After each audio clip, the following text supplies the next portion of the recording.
Uno de los miembros del equipo de Brújula Internacional en la parte, sobre todo diplomática, porque dirige la revista Diplomacia en Venezuela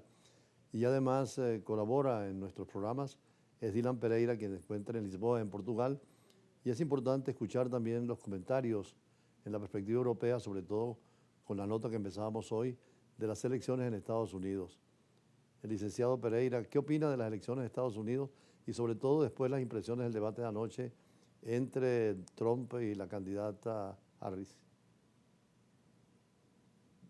Muy buenas tardes, embajador, para usted y toda su audiencia. Un placer estar nuevamente en Brújula Internacional. Sin lugar a dudas, el evento más importante, no solamente a nivel de política doméstica, sino de geopolítica internacional del último trimestre de año, es precisamente las elecciones que se celebrarán el próximo 5 de noviembre en Estados Unidos. Dos contrincantes, por un lado, del Partido Republicano, que apoya la candidatura del expresidente Donald Trump, quien intenta volver a la Casa Blanca tras haber perdido las elecciones frente al actual presidente Joe Biden en su intento por la reelección en un segundo mandato continuo. Y por otro lado, Kamala Harris, quien actualmente es la vicepresidenta y que entraba en la fórmula presidencial tras la salida abrupta e inesperada del actual presidente Joe Biden ante un fracaso rotundo en el anterior debate presidencial. Y precisamente Harris reivindica la posición demócrata y las posibilidades de éxito de una continuidad demócrata en la Casa Blanca con un debate que le dio una amplia posibilidad de aumentar su margen de apoyo, no solamente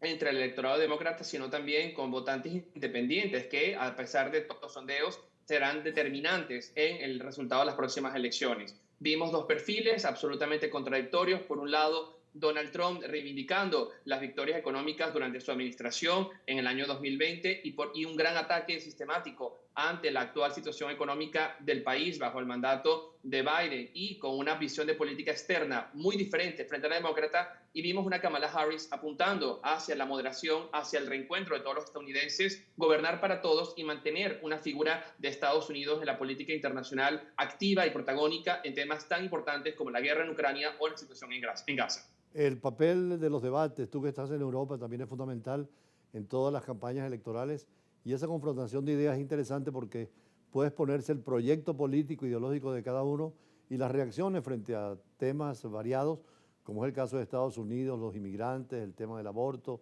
la situación de lo que llama el presidente Trump, el comunismo y el marxismo, y por otra parte el llamado también de la propia candidata. Es la primera mujer en la historia que pueda ser presidente de Estados Unidos.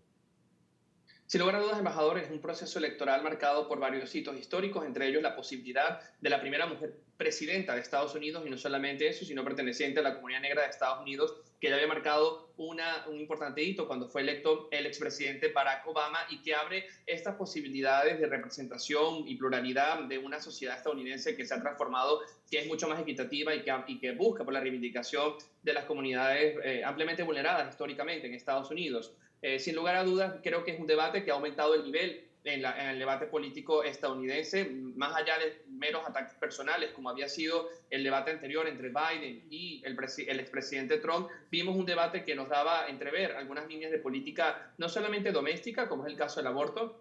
donde el expresidente Donald Trump se mostró mucho más flexible en sus posturas respecto a esta posibilidad y donde Kamala Harris le reclamaba reiteradamente que no tiene ningún tipo de derecho a opinar sobre la voluntad de una mujer sobre su cuerpo, y es precisamente lo que ha reivindicado el Partido Demócrata en este respecto. Por otro lado, temas muy importantes como la migración, vimos declaraciones absolutamente hostiles por parte del presidente Trump contra la comunidad migrante en Estados Unidos, incluso haciéndose eco de un falso rumor que se ha expandido en Estados Unidos de la posibilidad de inmigrantes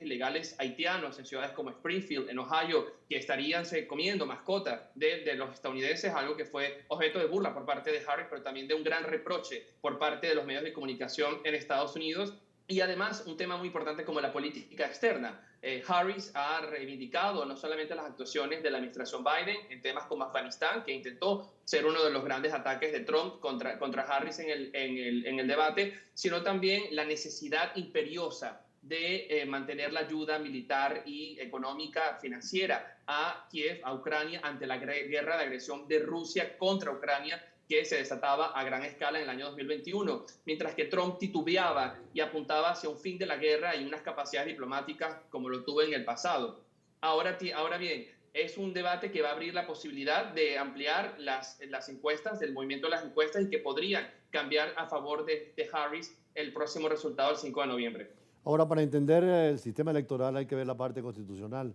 Tú que estás en Europa desde hace tiempo y estudiando los sistemas políticos, precisamente en Portugal hay un modelo constitucional y electoral distinto al presidencialismo latinoamericano, como en España con su crisis parlamentaria o en Francia, e igualmente la copia del modelo norteamericano de Inglaterra, pero sin el rey, sin la monarquía constitucional, sino en un sistema republicano. En las grandes líneas, ¿qué podríamos decir de esto? Sí, es muy importante. En el caso, por ejemplo, portugués es un sistema semipresidencialista o semiparlamentario, depende de la perspectiva o la óptica en la que se vea, donde existe un presidente de la República electo de forma universal por parte de la población y que asume funciones de jefe de Estado, mientras un jefe de gobierno, que es el actual primer ministro, en este momento Luis Montenegro, que parte de un proceso de coaliciones y negociación dentro de la Asamblea nacional y que se asemeja al modelo parlamentario. El caso español, una monarquía parlamentaria, donde el jefe de Estado es precisamente en este momento el rey Felipe VI, pero un sistema de gobierno que se concentra en torno al presidente de las Cortes, liderado en este momento por Pedro Sánchez. En el caso estadounidense es radicalmente diferente, porque no solamente un presidencialismo muchísimo más marcado, donde el presidente es jefe de Estado y jefe de gobierno, modelo que replicamos muchísimas repúblicas latinoamericanas, sino también que tiene un sistema de votación algo peculiar, es un sistema de representación mayoritario donde se divide en delegados que votan en colegios electorales, y estos colegios electorales tienen un voto al conteo final en función de su representación demográfica. Y es por eso que es tan interesante como fenómenos como cuando fue electo en su momento Donald Trump, donde si bien por contabilización de votos la ex candidata Hillary Clinton tenía una mayoría respecto al expresidente Donald Trump, este gana por mayoría en la representación de los colegios electorales. Y en este caso, de hecho, esta fórmula sigue siendo absolutamente vigente e importante, porque precisamente en estados como Wisconsin, Michigan, donde no existe una clara mayoría ni republicana ni demócrata, y en la jerga norteamericana se le conoce como los Purple States, por la combinación rojo y azul, podría ser determinante para